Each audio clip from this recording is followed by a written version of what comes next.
이 시간 기도하겠습니다.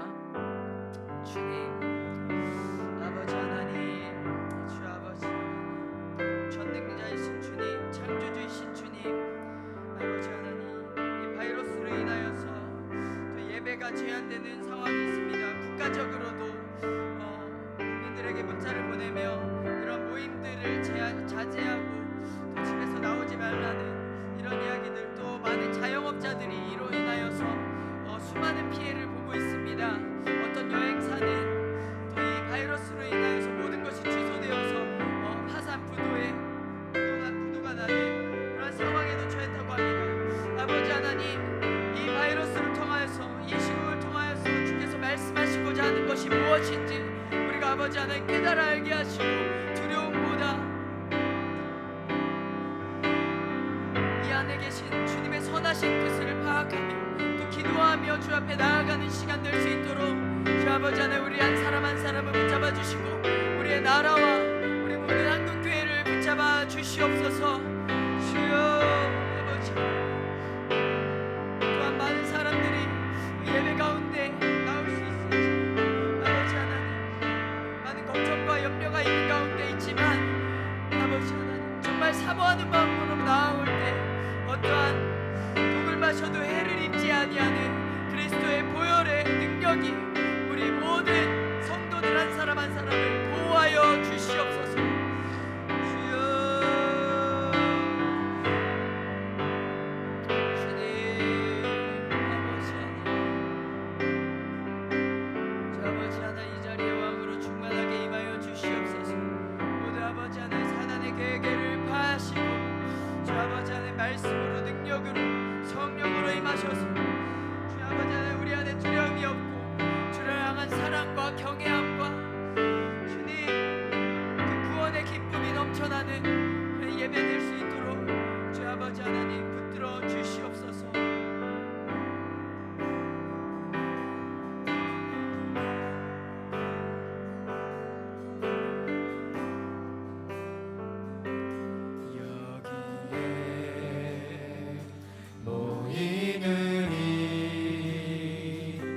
주의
사랑의 눈으로 너를 어느 때나 바라보시고 하나님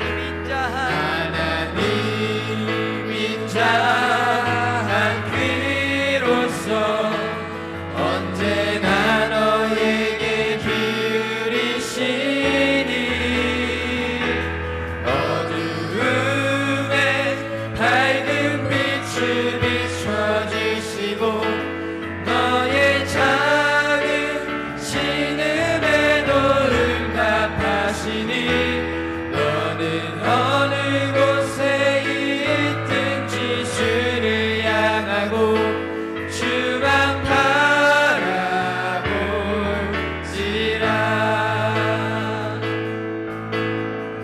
하나님의 사랑을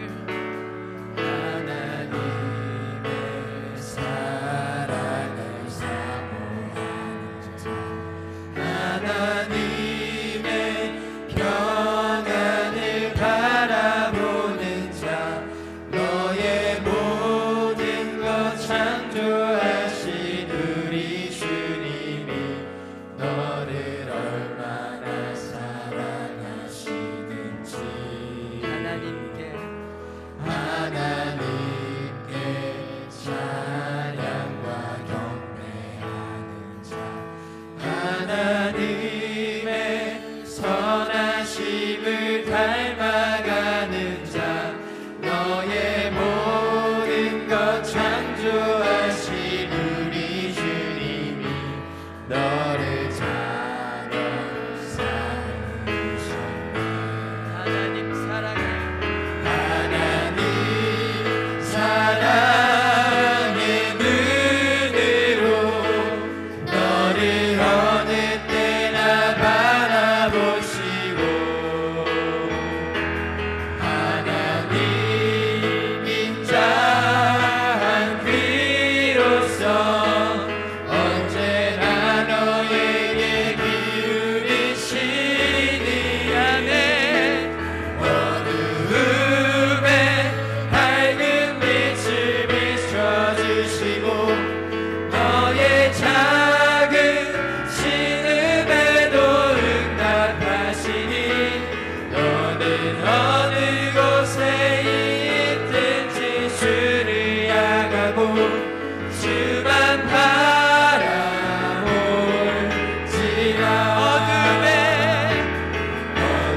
어두움에 밝은 빛을 비춰주시고 너의 작은 신음에도 응답하시니 너는 어느 곳에 있든지 주를 향하고 주만 바라볼지라.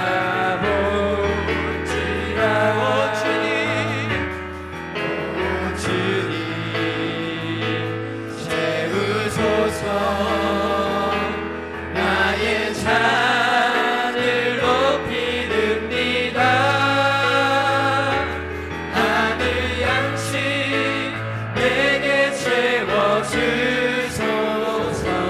넘치도록 채워주소서.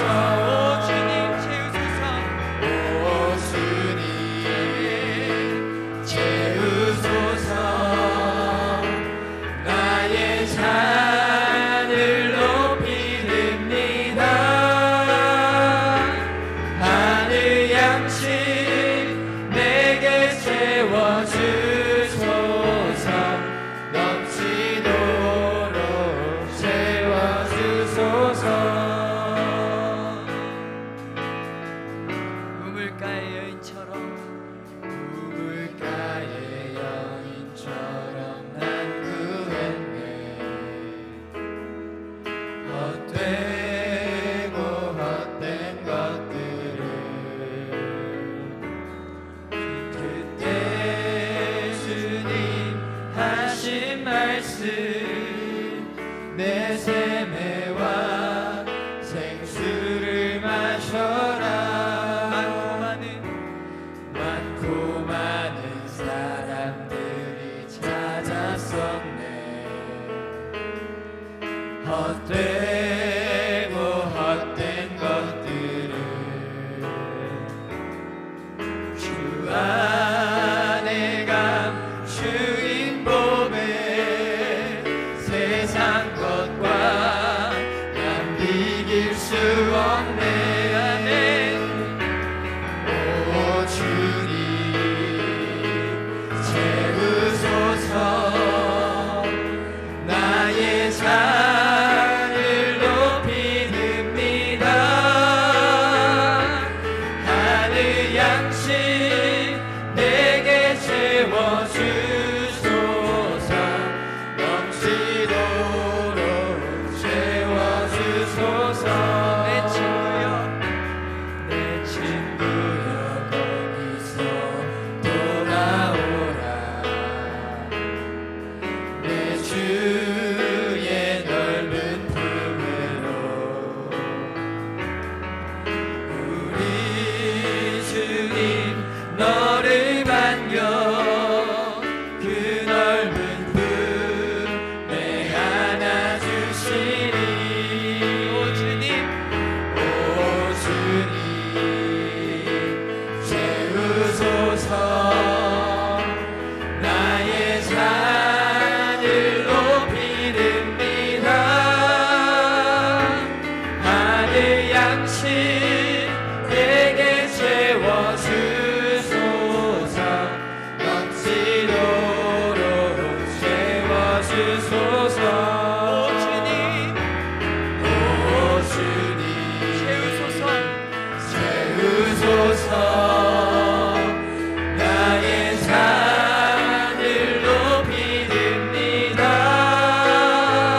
감사합니다. 어느덧 2020년 3월 첫 주일을 맞이하여 주 앞에 나왔습니다.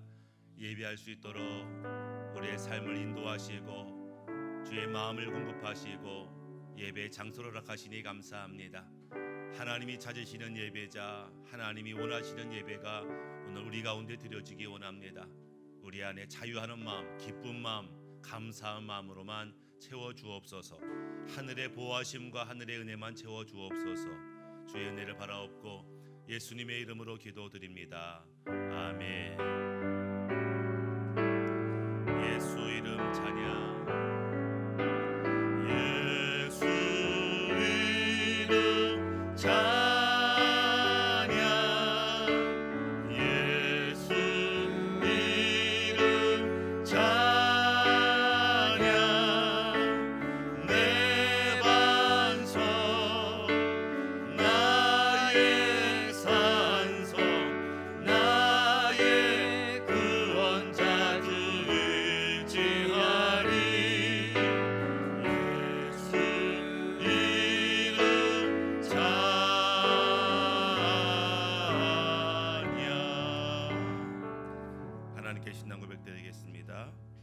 전능하사 천지를 만드신 하나님 아버지를 내가 믿사오며 그 외아들 우리 주 예수 그리스도를 믿사오니 이는 성령으로 잉태하사 동정녀 마리아에게 나시고 본디오 빌라도에게 고난을 받으사 십자가에 못 박혀 죽으시고 장사한 지 사흘 만에 죽은 자 가운데서 다시 살아나시며 하늘에 오르사 전능하신 하나님 우편에 앉아 계시다가 저리로서 산 자와 죽은 자를 심판하러 오시리라. 성령을 믿사오며 거룩한 공회와 성도가 서로 교통하는 것과 죄를 사하여 주시는 것과 몸이 다시 사는 것과 영원히 사는 것을 믿사옵나이다. 아멘.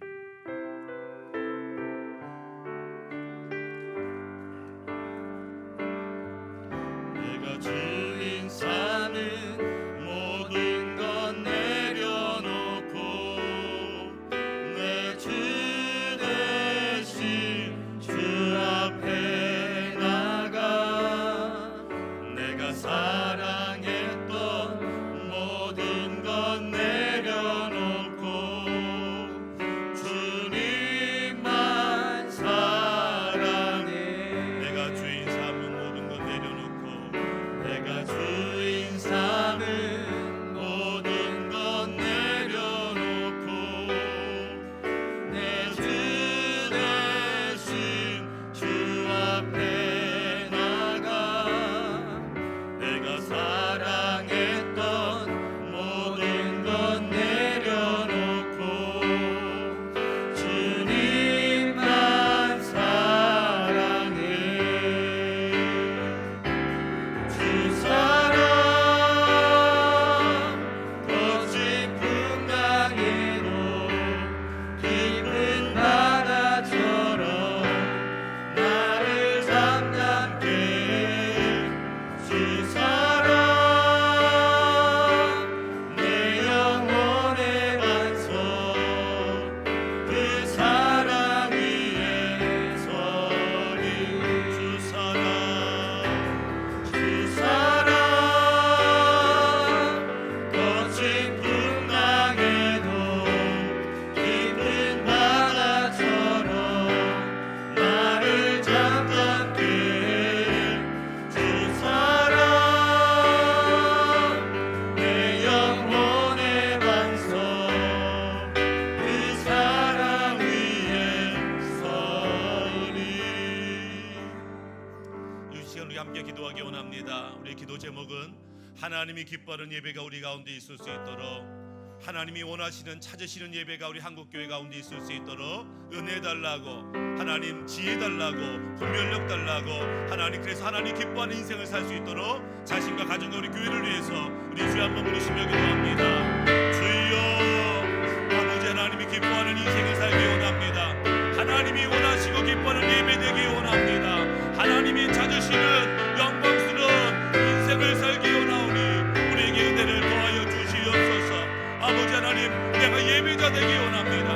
하나님 앞에 바로 선 예배자 되기 원합니다. 내가 주님을 예배하고 찬양하는 하나님 경배자가 되기 원하오니 이곳에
은혜 받을 하나님 말씀은 히브리서 5장 12절 말씀입니다.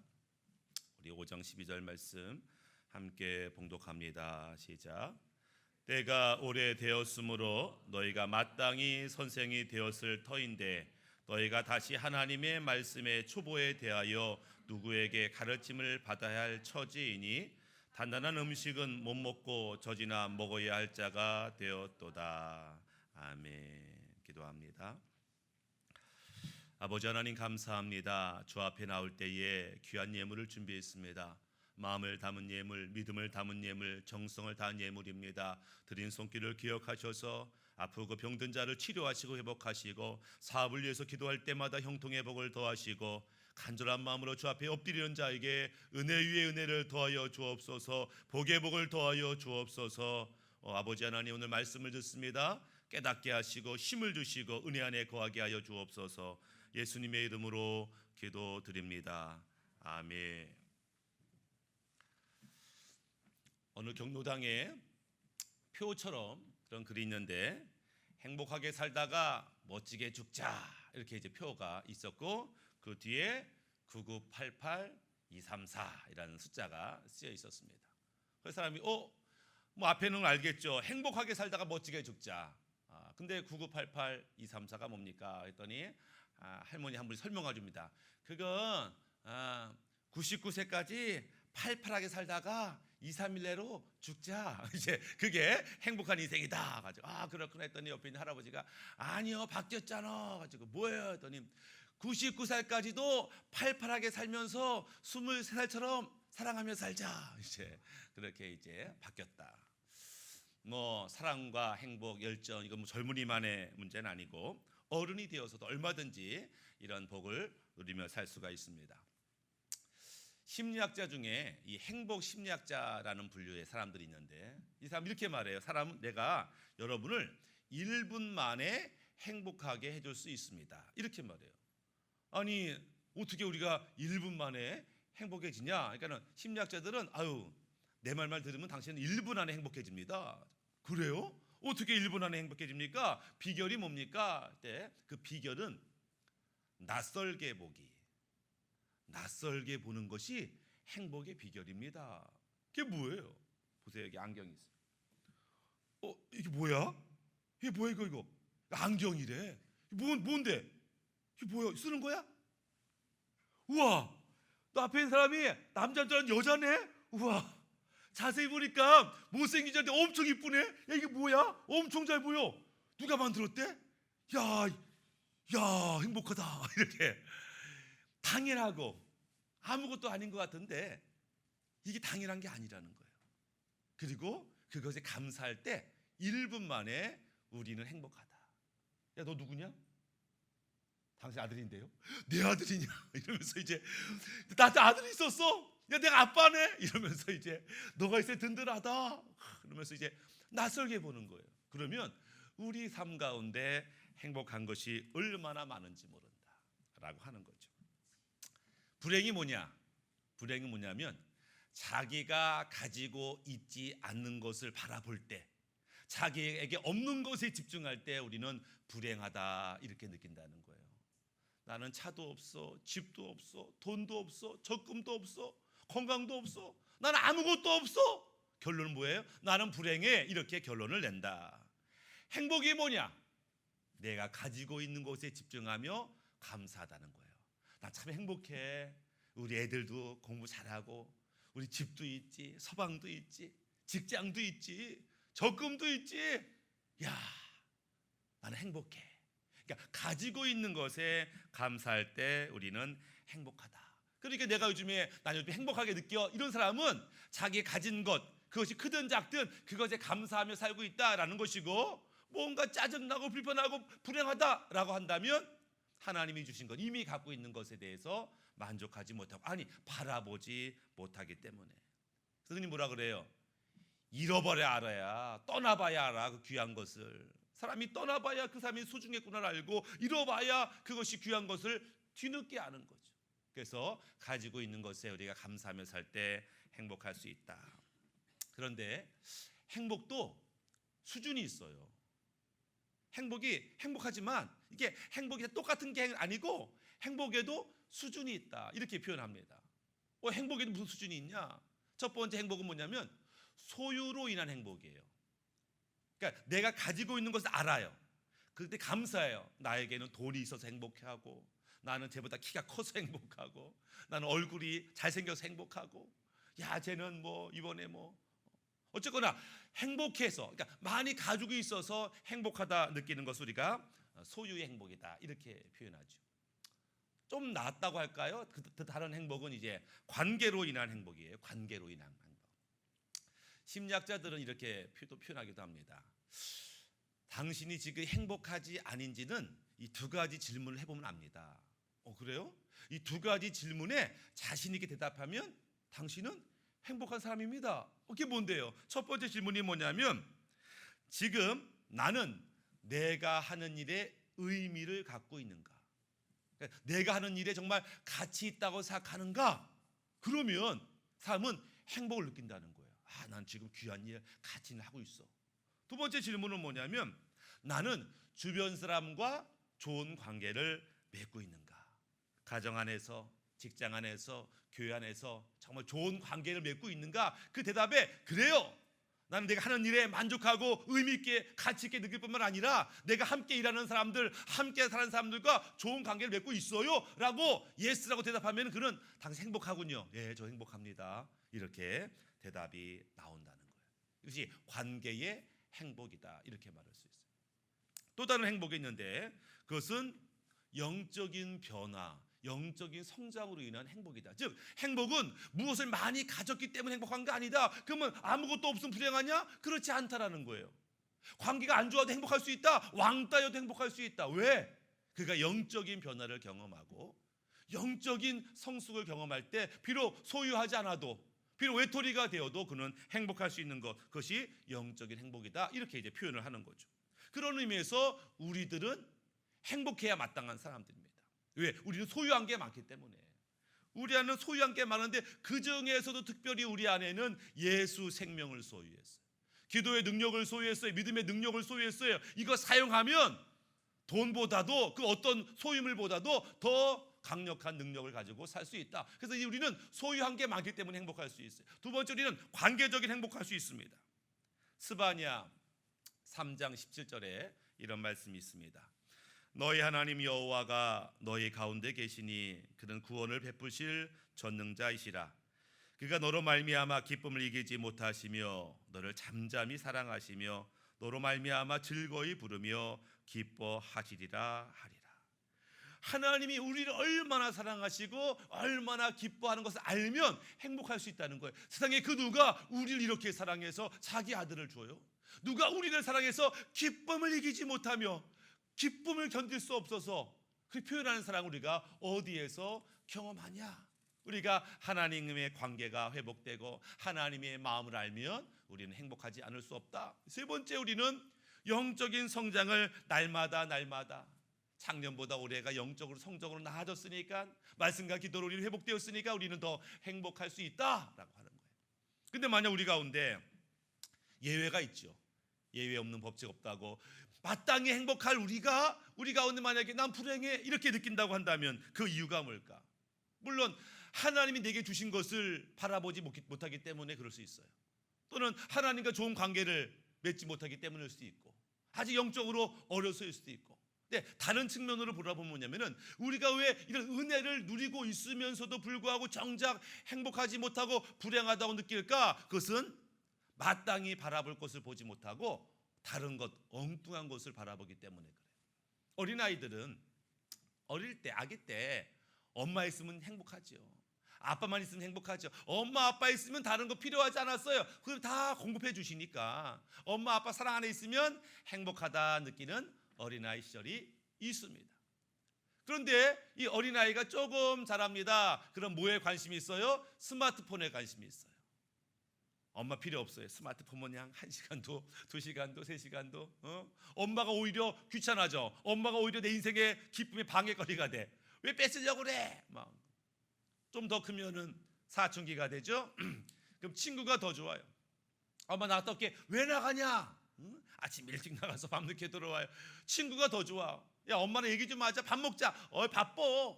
그래서 이제 옛날에 엄마 아빠만으로 행복했는데 이제는 스마트폰이 좋고 친구가 좋아. 그러니까 다른 자기를 기쁘게 하는 것들이 많아져요. 세상의 것들이 점점점 나를 기쁘게 해요. 그러면서 하나님을 바라보지 못하게 하더라라고 하는 거예요. 또 세상이 너무 좋아요. 너무 신나요. 그러다가 세상에 들어갔는데 알고 봤더니 세상이 그렇게 만만한 곳이 아니네. 그렇게 좋은 곳만은 아니네. 문제가 많은 곳이네. 그러니까 세상에서 어려움을 당하고 문제를 당하고 고통을 당하면서 나는 불행하다. 왜? 그 문제를 해결할 힘이 나한테 없기 때문에 원망하고 불평하면서 행복을 잃어버리는 경우도 있다. 여전히 나이는 들어가는데 여전히 교회 생활을 하는데 신앙이 성숙하지 못해서, 그러니까 주님의 마음으로 주님의 눈으로 세상을 보는 눈이 열리지 않아서 우리는 불행하다 이렇게 느끼는 경우가 있어요. 우리는 성장해야 되는데 여전히 어린아이 같은 심령으로 살아가는 거죠. 심리학으로 성인아이라 부르잖아요. 등치는 산만한 어른인데 여전히 그 마음 어린아이 같아서 원바란스, 불균형이 우리 삶 가운데 있을 때 그는 불행하다 이렇게 느껴요. 미국 플로리다에 세인트 어거스트라고 하는 해변가가 있대요. 거기는 뭐로 유명하냐면은 새우잡이로 엄청 유명하대요. 그래서 날마다 새우잡이들이 갔다 왔다. 그래서 엄청난 많은 새우를 미국 전역에 이제 공급하는 최대의 새우잡이 항구죠. 그래서 새우를 정리하다가 크고 좋은 것은 상품이 됐지만 이 째잘한 것들은 상품이 안 되니까 옆에 이제 해변가에 버리는 거죠. 버리면 누가 먹어요? 갈매기들이 이제 다 주워 먹는 거죠. 그래서 해변가에는 배들도 많고 사람도 많고 갈매기도 많고 그런 해변가였는데 어느 순간 해변을 보니까 갈매기들이 죽어 있는 거예요. 갈매기들 죽었어? 한두 마리가 아니에요. 어떤 10마리, 100마리 막 죽어 있는 거예요. 야, 이게 뭐 조류독감이야? 바이러스야? 그래가지고 이 생물학자들 연구를 했죠. 아이고, 왜 죽었냐? 굶어 죽은 거예요. 에? 왜 굶어 죽었나 봤더니 이 새우잡이 잡히던 새우가 안 잡히기 시작한 거예요. 그 해안가에서. 그러니까 이제 멀리 가야만 새우잡이를 할 수 있는 거예요. 그러면서 여기까지 오느니 새우 잡고 그 다른 항구로 이제 배들이 이동하기 시작한 거예요.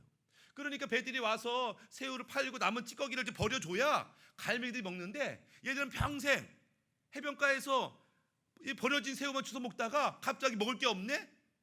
그런데 뭐예요? 사냥하는 법을 못 배웠네. 어릴 때부터 엄마한테 이렇게 물고기를 잡는 법 배워야 되는데 못 배웠어요. 그러니까 새우도 없지. 그러니까는 이런 갈매기들이 굶어 죽는 일들을 보게 되더라. 얼마나 한심해요. 야, 갈매기가 바닷가에서 굶어 죽어? 왜? 잘하지 못했어요. 준비되지 못했어요. 훈련되지 못했다라고 하는 거죠. 우리도 마찬가지. 우리도 세상에서 사는 법을 훈련되어야 되고 잘해야 될 필요가 있습니다. 우리가 어릴 때는 하나님의 특별한 은혜가 있어요.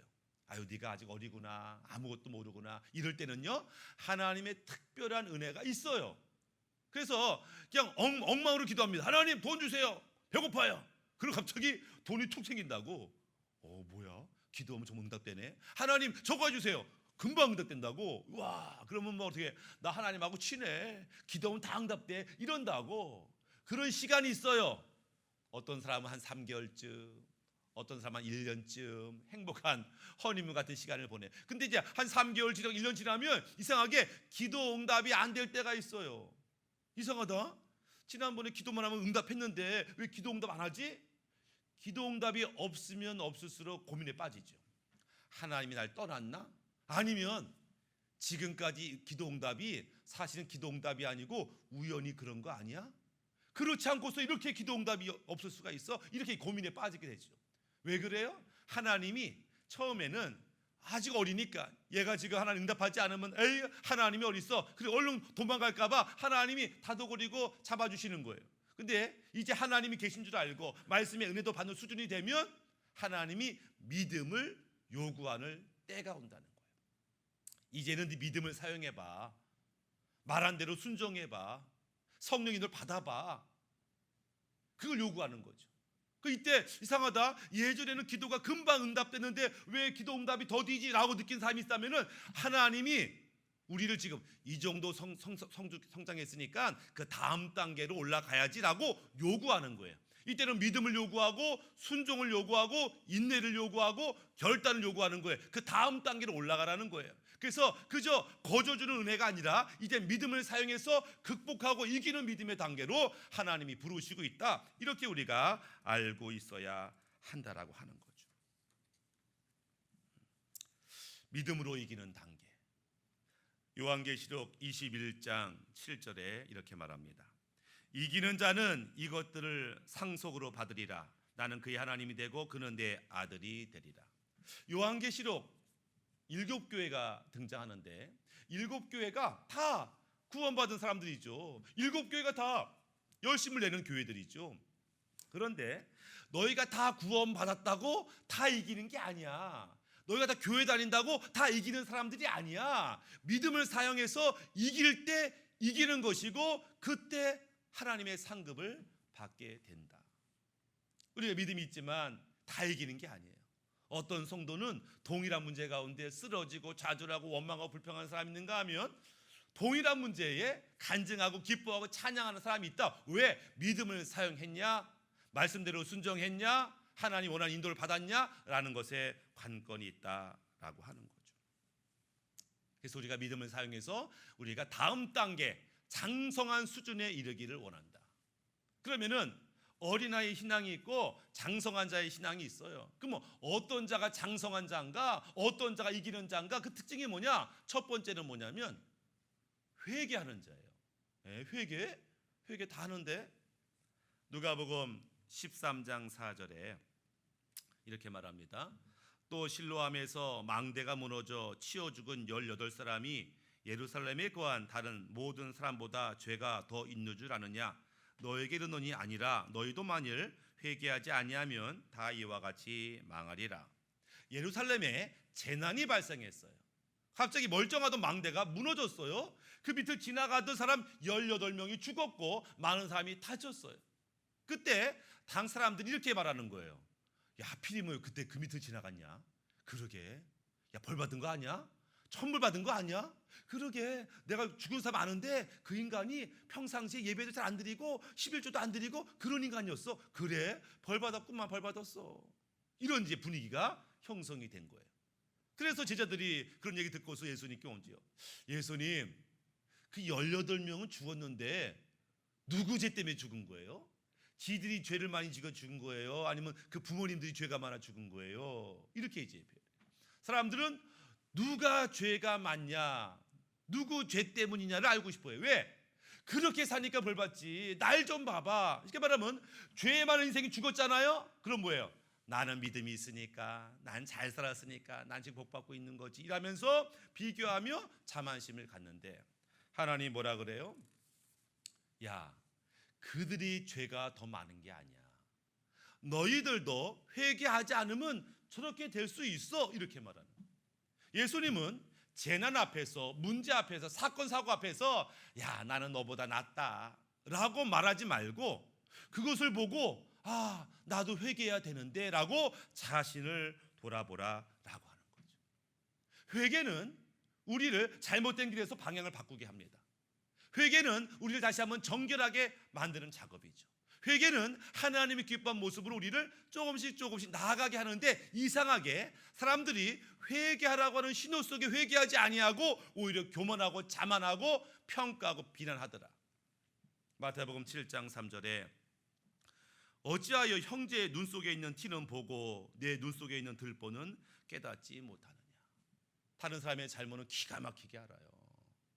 느낌이 안 좋은데 너 뭐 한 거 아니야? 기가 막히게 아는데 자기가 엄청나게 잘못된 길로 접었었으면서도 불구하고 어쩔 수 없었어, 너도 그랬을 거야 라고 변명하고 관대하게 대하는 것들을 보게 되죠. 로마서 2장 1절에 그러므로 남을 판단하는 사람아 누구를 막론하고 내가 핑계하지 못할 것은 남을 판단하는 것으로 내가 너를 정죄함이니 판단하는 뇌가 같은 일을 행함이니라. 저 인간 저 모양이라 이렇게 말하면서도 자기도 똑같은 인간인데 자기의 모습을 보지 못하더라. 장성한 자는 자기를 볼 수 있는 자예요. 그래서 회개해야 되겠다. 죄가 엄청 많아가지고 무슨 죄를 짓길래 맨날 회개하냐, 이게 아니에요. 회개하는 자는 주님을 닮아가는 거죠. 예수님의 첫 번째 설교가 뭐예요? 회개하라, 천국이 가까이 왔느니라. 회개한 자만이 천국에 들어갈 수 있어요. 그렇기 때문에 장성한 자는 회개를 잘합니다. 장성한 자의 첫 번째 특징이에요. 두 번째, 장성한 자는 회개할 뿐만 아니라 변화되어 의인이 됩니다. 의인이 돼요. 왜냐하면 의인만이 다른 사람을 살려요. 의인만이 나라 민족을 살려요. 어린아이는 나라 민족을, 다른 사람을 살릴 수가 없어요. 왜? 자기 한번 건사하기가 어렵거든. 창세기 18장 32절에 아브라함이 또 이르되 주는 노하지 마옵소서, 내가 이번만 더 아뢰리이다. 거기서 10명을 찾으시면 어찌하려 하시나이까? 이르시되 내가 10명으로 말미암아 멸하지 아니하리라. 지금 소돔과 고모라가 지금 멸망 직전인데 하나님이 의인 10명만 있으면 그 도시를 살려주겠다. 쉽게 말하면 의인 10명이 있어야 그 도시는 삽니다. 그러니까 그 도시가 얼마큼 죄를 많이 졌고 얼마큼 타락했냐가 관건이 아니고, 이 지금은 그래, 그런데 의인이 있어? 10명이 충분해? 10명이 나라 민족을 살리고 도시를 살리는데 그 의인은 흔하지 않다는 거예요. 의인은 흔하지 않다. 그러니까 하나님이 원하시는 수준의 의인은 흔하지 않다. 왜? 믿음대로 사는 게 쉽지 않기 때문에. 진짜 고난과 환란이 없으면 자기가 어떤 믿음을 가지고 있는지도 몰라요. 평안할 때는요, 모든 성도가 다 천사 같아요. 문제 없을 때는 모든 사람이 다 믿음 있는 것 같아요. 근데 문제를 만나면 사람들의 진심이, 사람들의 본성이 드러나게 되는데, 우리가 의인으로 인정받는 수준에 오를 때에 비로소 다른 사람을 살려요. 비로소 도시를 살릴 수 있어요. 대한민국을 살리는 것도 의로운 자들이 얼마나 기도하고 얼마나 믿음대로 살고 얼마나 주 앞에 붙들려 있느냐, 이것이 관건이죠. 세 번째는 하나님이 찾으시는 장성한 자는 중보자다. 중보자. 에스겔 22장 30절, 이 땅을 위하여 성을 쌓으며 성 무너진 데를 막아서서 나로 하여금 멸하지 못하게 할 사람을 내가 그 가운데서 찾다가 찾지 못하였으므로 내가 내 분노를 그들 위에 쏟으며 내 분노의 진노의 불로 멸하여 그들 행위대로 그들 머리에 보응하였느니라. 주 여호와의 말씀이니라. 아까는 의인 10명이 필요했어요. 의인 10명이 있어야 심판을 내가 멈추지. 그런데 하나님은 그럼에도 불구하고 심판보다는, 재앙보다는 구원을 원하시는 거예요. 지금 여기서는 하나님이 에스겔 속에서 예루살렘을 멸망시키려고 하는 거예요. 근데 하나님이 찾으시는 거예요. 찾는데 의인이 없어. 의인이 없다고. 의인이 없는데 그럼에도 누굴 찾냐면 한 사람을 찾고 있어요.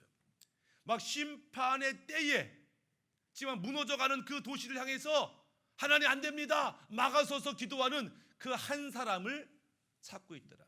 그 한 사람을 중보자라고 말하는 거예요. 중보자는 주님의 마음으로 기도하는 사람이에요. 중보자는 주님의 눈으로 세상을 보는 사람이에요. 하나님은 중보자를 찾으시죠. 사도행전에 스데반 집사님이 그런 사람이었죠. 돌로 던지면서 자기를 죽인 사람을 향해서 주님, 저들이 몰라서 그래요. 불쌍히 여겨주세요. 저들도 구원하여 주세요. 자기를 죽이는 사람들 향해서 왜 그렇게 고백할 수 있어요? 주님의 마음으로, 주님의 눈으로 그들을 본 거예요. 인간적 눈으로 보면은 저 인간들 못된 인간들입니다, 죽여주세요, 나를 살려주세요, 이럴 텐데 주님의 눈, 예수님의 눈으로 그를 보는 거예요. 예수님이 십자가에서 주님, 자기를 때리고 찌르는 자를 저들을 불쌍히 여겨 주옵소서 라고 했던 것처럼 주님의 눈으로 보는 자, 그런 눈으로 보고 그런 마음으로 다가서는 자가 중보자의 삶을 사는 거죠. 모세가 그랬지요. 우상 숭배로 하나님이 이 민족을 진멸하겠다 이랬더니 모세가 막아서서 안 됩니다, 차라리 저를 생명책에서 제거하시더라도 이들만 불쌍히 여겨주시고 구원하여 주옵소서. 어떻게 그래요? 다 죽어도 나는 살아야 되는데 주님의 마음으로 바라볼 때 우리의 삶이 달라지더라. 중보자의 마음이죠. 근데 중보자는 이것 말고 또 다른 게 하나 있는데 그것은 중보자는 믿음의 능력이 있다라는 거예요. 출애굽기 14장 15절에 홍해 앞바다에서 여호와께서 모세에게 이르시되 너는 어찌하여 내게 부르짖느냐? 이스라엘 자손에게 명령하여 앞으로 나아가게 하고 지팡이를 들고 손을 바다 위에 내밀어 그것을 갈라지게 하라. 이스라엘 자손이 바다 가운데서 마른 땅으로 행하리라. 지금 앞에는 홍해 바다, 뒤에는 애굽의 군대가 쫓아와요. 그러니까 지금 모세도 부르짖고 기도하고 있고 백성도 살려달라고 부르짖고 기도하고 있어요. 근데 하나님이 모세에게 나타나서 하시는 말씀이 너 왜 부르짖고 기도하는 거야? 이렇게 말하는 거예요. 아니 지금 당연히 부르짖고 기도해야 되지요. 지금 죽게 생겼는데 야 내가 너한테 이미 믿음을 줬잖아. 너에게 믿음의 능력이 있잖아. 네 손에 뭐가 있어? 능력의 지팡이가 있잖아. 그냥 앞을 내려서 바다를 잘 갈라버려. 그 믿음의 능력이 있다는 거예요, 중보자한테는. 그래서 중보자는 하나님 도와주세요 도와주세요 이렇게 기도하지 않아요. 중보자는 선언합니다. 선포합니다. 담대하게 말합니다. 이 문제 해결될지어다. 병은 떠나갈지어다. 악한 영은 떠나갈지어다. 대한민국의 모든 질병은 파스될지어다. 선포하는 거. 왜? 그 안에 믿음이 있기 때문에. 날마다 믿음을 쌓아왔고 그래서 한 민족을 살리고 구원할 만한 믿음이 그 안에 있는 자, 그런 자들이 하나님이 기뻐하는 중보자고 중보자라 서 있는 것들을 보게 됩니다. 어린아이가 행복을 느끼지만 장성한 자도 행복을 느껴요. 근데 그 행복하는 게 느끼는 게 달라요. 어린아이 같은 신앙은 소유로 인해서 행복합니다. 나 돈이 있어, 나 뭐가 있어 그래서 감사하고 행복해. 예, 그것도 잘하는 거예요. 근데 장성한 자는 소유로 인해 행복한 게 아니고 내 안에 주님이 계신 것만으로도 행복해요. 야, 나 같은 자에게 주님이 함께 하다니. 야, 내 안에 생명이 있어. 내 안에 천국이 있어. 행복하죠. 장성한 자는 다른 사람이 날 칭찬한다. 다른 사람 앞에 성과 인정받고 그렇게 행복하지만 장성한 자는 아니요. 내가 주님을 알고 주님의 마음을 알고 주님과 함께 사역하고 이것으로 행복하죠. 장성한 자는 자신이 주님을 닮아가고 있다는 것으로 행복한 것들을 보게 됩니다. 이 장성한 자의 특징은 뭐냐면 다른 사람과 비교하지 않아요. 이게 행복지수라는 게 있어요. 그죠? 국가마다 행복지수. 제가 행복이 많은 나라가 어느 나라인가 막 제가 한번 조사해봤거든요. 이상한 게 조사 기간에 따라서 다 달라. 뭐야? 북한에서 발표한 행복지수가 있더라고. 보셨어요? 북한에서 발표한 행복지수 100점 만점에 100점이 어딘 줄 아세요? 중국. 98점 어딘 줄 아세요? 북한. 세 번째는 쿠바, 네 번째는 이란. 북한에서 발표한 행복지수가 높은 나라. 이게 뭐야? 이 생각을 봤는데 어쨌거나 행복지수가 있어요. 높은 나라가 있잖아요. 부탄, 쿠바 이런 나라의 행복지수 높잖아요. 이런 나라들 특징이 있다는 거예요. 백성들이 서로 비교하지 않는다는 거예요. 어쩌면 비교할 게 없어요. 다 비교할 게 없어. 다 비슷해. 삶이 비슷하니까 비교하지 않는다는 거예요. 우리 안에 성숙한 신앙의 특징이 뭐예요? 저 안에 행복한 신앙이 뭐예요? 비교하지 않아요. 옆에 집사님과 그 집사님 재산이 어떻대, 직업이 어떻대, 믿음이 어떻대, 비교하지 않더라. 주님 안에 내가 있는 것, 내가 주님 앞에 쓰임 받는 것만으로 기뻐하는 자들아라고 하는 거죠. 장성한 자의 특징은 뭐냐면 문제를 두려워하지 않아요.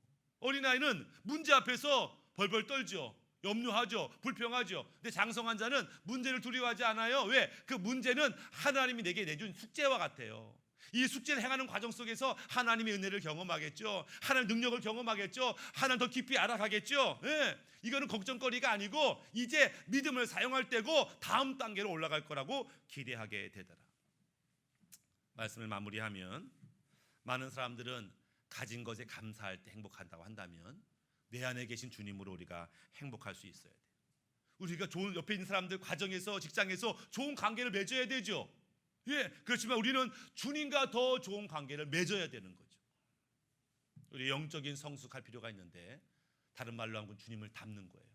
그러면 주님을 닮으면 세상이 알 수 없고 줄 수 없는 희락의 영, 기쁨의 영을 누리며 살게 돼요. 그 은혜가 우리 모두에게 있기를 바라겠습니다. 이 시간 우리 함께 기도하기 원하는데요. 세상 사람들이 염려하고 근심하고 걱정합니다. 이러다가 끝나는 거 아닌가? 아니요. 우리에게는 하나님의 주신 기쁨이 있습니다. 행복이 있습니다. 감사가 있습니다. 기쁨이, 감사가, 은혜가 넘치는 우리의 삶과 가정과 교회 될 수 있도록 우리 주여 한번 부르시며 기도합니다. 주여, 아버지 하나님 감사합니다. 지금까지 보호하시고 인도하신 아버지 하나님, 이 은혜 안에서 살게 하여 주옵소서. 이 믿음 가운데 살게 하여 주시옵소서. 주님을 높이며 기뻐하며 사는 인생이 되게 하여 주옵소서. 그래서 주님을 인하여 찬양하는 우리 모두가 되게 하여 주시옵소서. 이 눈에 아무 증거 아니 매여도 믿음만을 가지고 손을 걸으며 이 귀에 아무 소리 아니 들려도 하나님의 약속 위에 서리라. 걸어가세 그들 위에 서서 나가세 나가세 의심 버리고 걸어가세 믿음 위에 서서 눈과 귀에 아무 증거 없어도 이 눈이 보기에는 어떠하든지 이미 얻은 증거대로 늘 믿으며 이 맘에 의심 없이 살아갈 때에 우리 소원 주 안에서 이루리. 아멘. 걸어가세 믿음 위에 서서 나가세 나가세 의심 버리고 걸어가세 믿음 위에 서서 눈과 귀에 아무 증거 없어도 주님의 거룩함을 들고 맹세한 주 하나님 아버지는 참 기쁘다. 그 귀한 모든 약속 믿는 자에게 num지 못할 무슨 일이 있을까. 걸어가세 믿음 위에 서서 나가세 나가세 의심 버리고 걸어가세 믿음 위에 서서 눈과 귀에 아무 증거 없어도. 아멘. 교회 소식 알려드리겠습니다.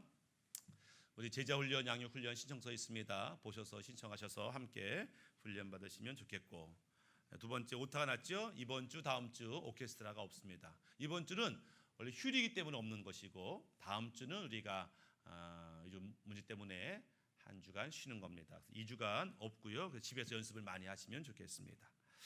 예배 중에 마스크 착용해 주시면 감사하겠고요. 우리가 오늘은 이제 목장 모임이 없습니다. 그래서 점심도 밥을 먹지 않고 나가실 때 아마 떡을 줄 건데, 떡이 없대요? 아직 안 왔나 봐요. 네, 아직 떡 배달이 10시까지 오겠는데 혹시라도 5분 내로 오면 이제 떡을 주고요. 아니면 2부 예배 한번 더 드리시면 떡을 줍니다. 그래서 이제 떡 원래 준비했는데 지금 늦게 오고 있고요. 네, 그래서 오늘은 일찍 오전만 예배 가운데 있습니다. 참고하시고요. 그리고 이제 우리 변경 형제가 준비하며 이제 1년간 학생 선교사로 러시아 체첸 지역으로 가기로 했는데 이제 비자가 내일 나온다고 합니다. 위태위태하긴 해요. 러시아에서 이제 한국인 입국 금지하고 있기 때문에 지금 얼른 내일 비자 받고 이번 주에 얼른 가려고 준비하고 있습니다. 혹이라도 다음 주에 또 와도 낯설하지 마시고 이제 반갑게 맞이할 때인데, 그래도 여러분 기도하셔야 됩니다. 이번 주 꼭 러시아 가서 귀한 사역 감당할 수 있도록 기도해 주시면 감사하겠습니다. 이 시간 우리 한번 모르시는 분이 있을까봐 얼굴 좀 보려고 우리 변경 형제 앞으로 나와주시면 좋겠습니다. 네. 앞에 나와서는 이제 마스크 살짝 보여주시고 벗어주시고, 네. 2m 넘으니까 이제 이렇게, 네, 1년 동안 정말 하나님의 사역 잘 감당하도록 들어오면 좋겠습니다. 이 시간 우리 축복송 했으면 좋겠습니다. 파송의 노래, 너의 가는 길에 주의 평강이 있으리.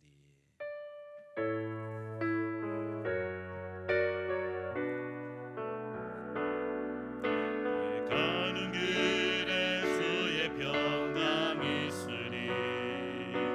평강의 왕 함께 가시리.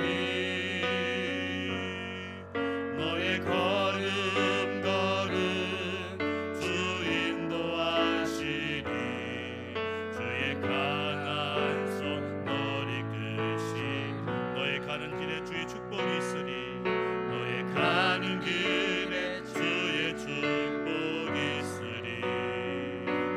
영광의 주 함께 가시니 내가 밟는 모든 다 주님 다스리니. 너는 주의 길에 믿게 되리. 주님 나라 위하여 주님 나라 위하여 길 떠나는 나의 형제여 주께서 가라시니 너는 가 주의 이름으로 거칠은 광야 위에 꽃이 피어나고 세상은 내 안에서 주님의 영광 보리라. 강하고 담대하라. 세상 이기신 주들 함께 너와 동행하시며 내게 새 힘을 주시리. 우리 합심해서 함께 기도하겠습니다. 우리의 변경식 우리 형제에게 하나님 보호하시고 은혜 내려주시고 믿음의 능력을 더하시고 많은 이들을 주님께로 인도하는 하나님의 사역자로 쓰임받다가 돌아올 수 있도록 붙들어달라고 우리 주의 한 몸 부르시며 기도합니다. 주여 아버지 하나님 변경식 형제를 붙들어주시옵소서. 십자가 보혈로 붙들어주시고 성령의 불로 하나님 덮어주시옵소서. 모든 질병과 사고와 어려움 가운데서 보호하여 주시옵소서. 하나님 남겨둔 부모님을 우리 형제를 붙들어주셔서 이 가족 가운데 평강의 은혜를 더하여 주시옵소서. 하나님 그곳에서 믿음의 형제를 만나게 하시옵소서. 하나님께서 만나게 하는 영혼들 만나게 하셔서 그들을 주님께로 인도하게 하소서. 복음의 능력이 나타날지어다. 기도의 능력이 나타날지어다. 선교의 열매가 나타날지어다. 구원의 역사가 나타날지어다. 기적을 허락하여 주시옵소서. 주님 경식 형제가 엎드려 기도할 때마다 그의 기도 가운데 임하시고 응답하여 주옵소서. 간증하며 기뻐하며 즐거워하며 살다가 사역하다가 돌아오게 하여 주옵소서. 주님 함께하여 주시옵소서. 아버지 하나님 믿음으로 우리 변경식 형제를 파송합니다. 하나님 발걸음을 붙들어 주시옵소서. 모든 사고와 질병에서 보호하여 주시옵소서. 믿음으로 문제를 헤쳐나가는 장성한 자가 되어 돌아오게 하여 주시옵소서. 많은 영혼들을 살리며 주님께로 인도하는 교회를 세우고 하나님 나라 세우는 귀한 형제 되게 하여 주시옵소서. 간증하며 기쁨이 충만한 인생 되게 하여 주옵소서. 기쁨으로 파송하며 예수님의 이름으로 기도드립니다. 아멘. 감사합니다.